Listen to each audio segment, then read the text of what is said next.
Earlier today, Russian President Vladimir Putin walked through massive and opulent gold doors inside the Kremlin palace to mark one of the most brazen acts of war that he started in Ukraine.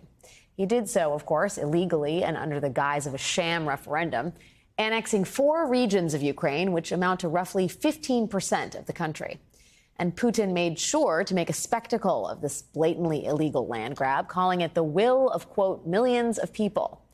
In what is the biggest annexation since World War II, Putin gave an antagonistic 37-minute-long speech marking the occasion.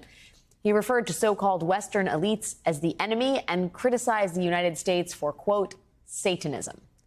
Putin decried the West while simultaneously celebrating the annexation, saying, quote, not only do Western elites deny national sovereignty and international law, their hegemony has a pronounced character of totalitarianism, despotism, and apartheid.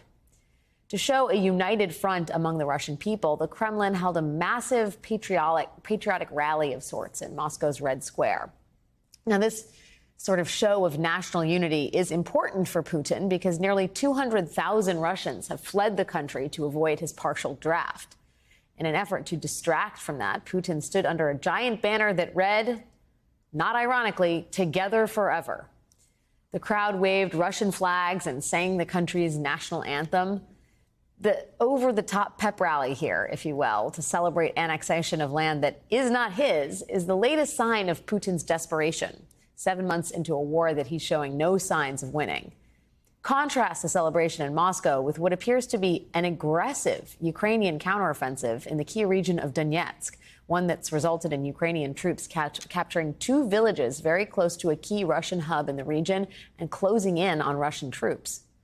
As a result of Putin's overt acts today, Ukrainian President Volodymyr Zelensky officially submitted an accelerated application for Ukraine to join NATO.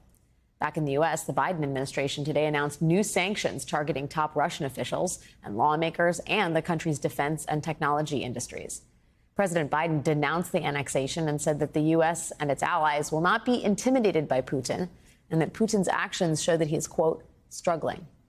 Also today, Congress approved a stopgap bill to avert a government shutdown. That bill includes an additional $12.3 billion in aid to Ukraine, which includes $35 million directed towards nuclear safety to avoid a nuclear disaster in the country. Nuclear disaster is a real and growing concern here, with Putin today threatening to defend the newly annexed territories with, quote, all the forces and means at our disposal.